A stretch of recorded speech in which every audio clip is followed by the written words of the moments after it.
think there's something common amongst those that end up addicted to alcohol or drugs, or any addictive behavior for that matter.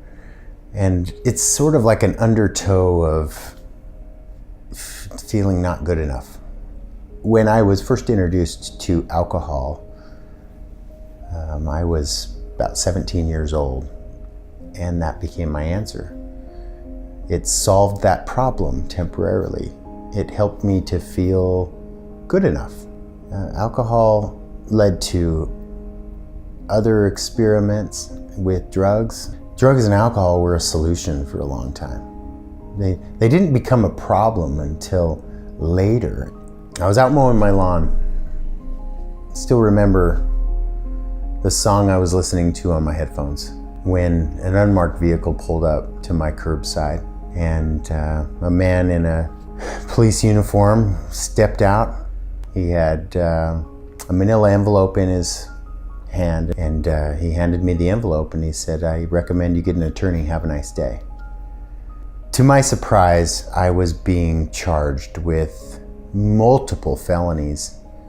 The list went on and on and on, and I was looking at the maximum sentence of all of these charges if I were to be convicted, and I'm staring at like 90 years.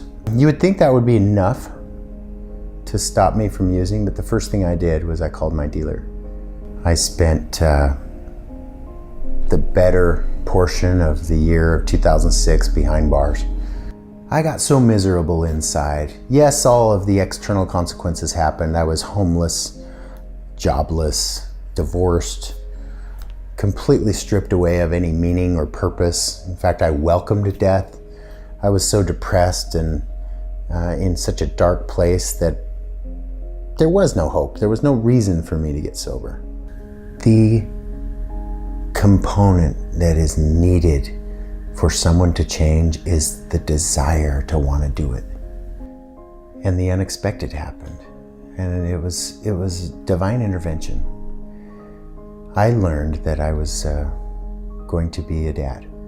For the first time in my life, there was something more meaningful to me than my addiction. When I held my son for the first time, I wanted to change for him. I wanted to become the birth father that he could be proud of. I did not want him to grow up and to look back and to see his birth father as a junkie or a failure. So for the first time in my life, I wanted to change. It was time for me to shed the old guy and become someone new. I set out on a course of redefining who I am and what I would become.